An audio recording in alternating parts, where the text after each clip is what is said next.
Hi, I'm Jeff Evans with Low Country Weekly, and we're here at the 12th Annual Beaufort International Film Festival. And I'm sitting here with the folks that put together the short documentary To Breathe Free, Scott Lansing, Nguyen, and David Barnhart. And your documentary is about Syrian refugees, which certainly have been much in the news lately for the last couple of years. And so why don't you guys talk to me about how the project got started and where you would like to see this thing go? It actually got started from the Presbyterian Church, has a long history of work with refugees.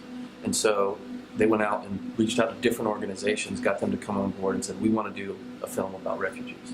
And they came to me and said, we'd like you to work on this. And filmmaking is about relationships, so I started making phone calls and got in touch with Nguyen and her work and what they're doing, and also with the Syrian family that had been resettled in their community.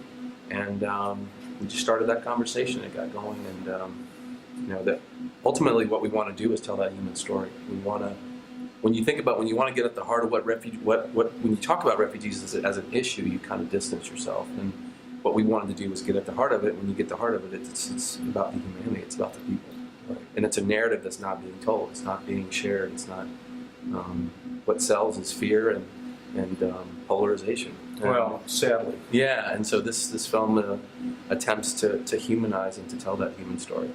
And Luan, my understanding is you have, some pretty deep understanding of what this story's about.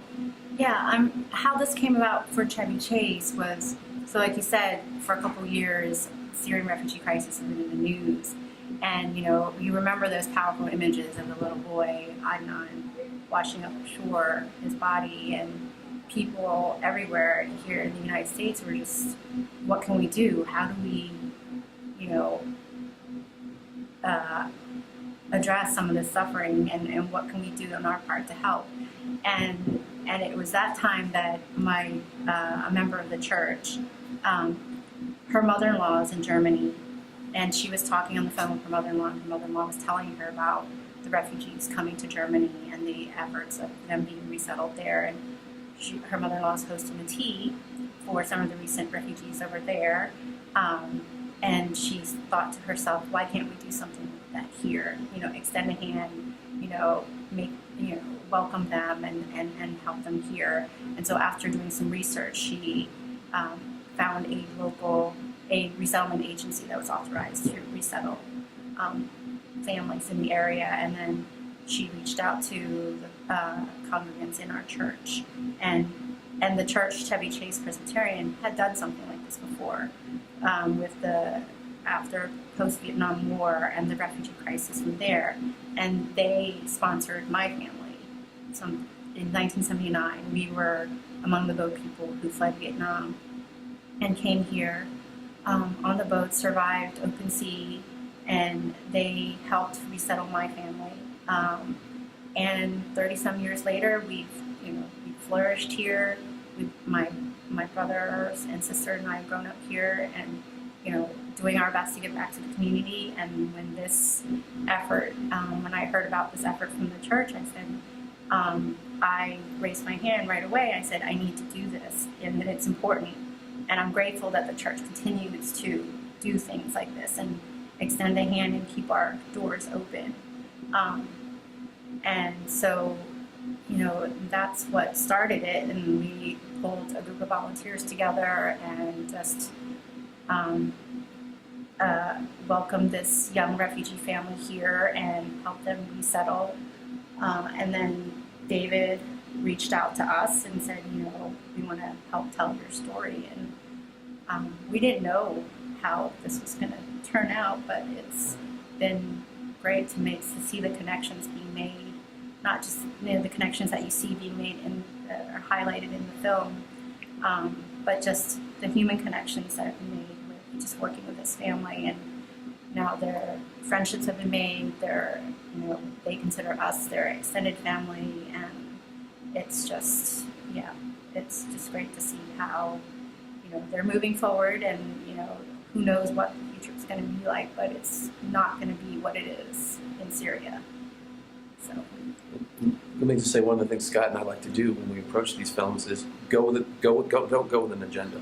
So we tried to come with an open slate and just listen. So on our trips, we don't know where we're going, but we know who we're going to talk to. And so we kind of let, the lawn and the family and the work kind of guide us wherever we're going to go and just listen and see where that goes. And in fact, I was going to ask Scott about your filmmaking process a little bit.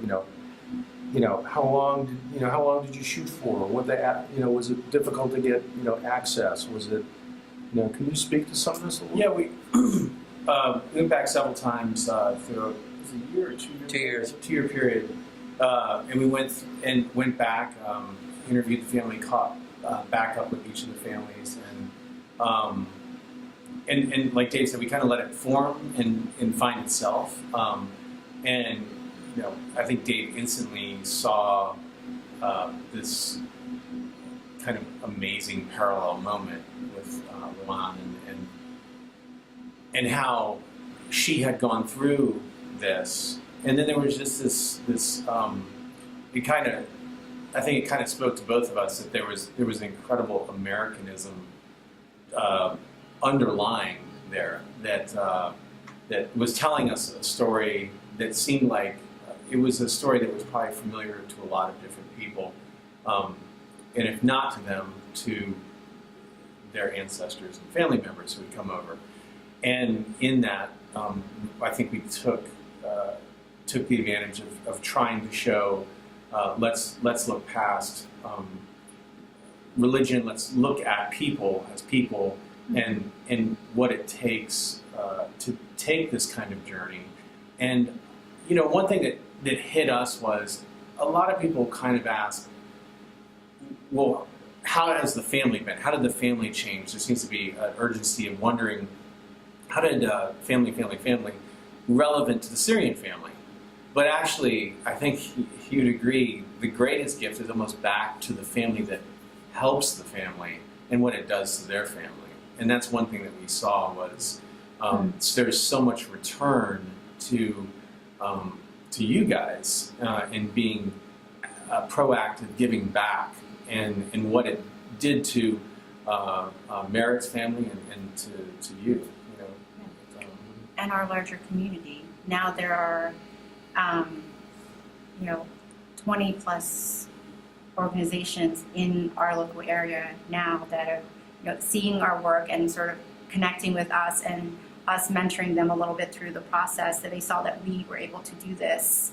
And it doesn't take much. It really just takes an open heart and the willingness to be there for them when they need help, making a phone call, trying to reach a particular agency, and how do I do this? How do I find that bus stop and get on it and take my kids to school and things like that.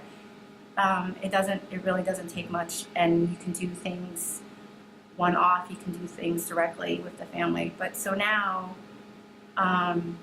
so 20 plus churches and local organizations are now mentoring other refugee families in the area, and that's the greatest thing. I'm curious about something. In the late 70s, when your family came over here, it was a little bit of a more naive time in America, and I'm wondering if you've talked about the reaction to the community then as opposed to what the reaction is now. Is it similar? Is it now seem more difficult or a harder call for these communities to kind of look at the refugee problem and be open about it? Any of you have any thoughts on that? Well, for me, I think, so back in the 70s, it's been a while, I think, so that was probably the last, maybe the magnitude of the refugee crisis then. And then 30 some years later now, people have forgotten a lot of things about what was possible, and there are similarities in terms of the fear, and there was fear back then.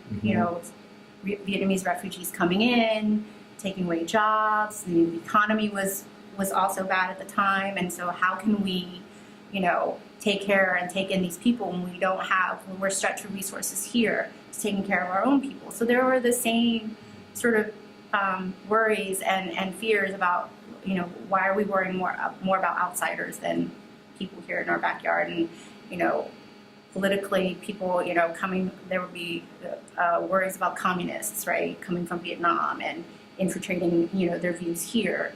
And so, but people forget about that history. So and then what's portrayed here is the same thing. It's like stoking the fears about political views and terrorism and things like that.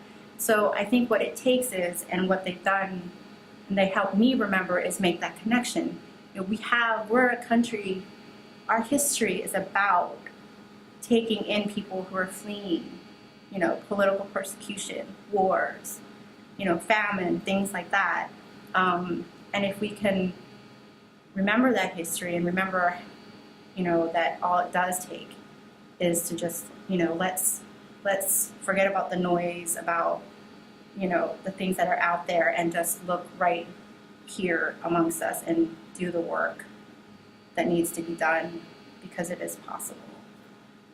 Well said. Yeah. The film is To Breathe Free, and it's playing here at the Beaufort International Film Festival. I hope you guys thrive. Thank you. Thanks a lot. Thank you. Thank you.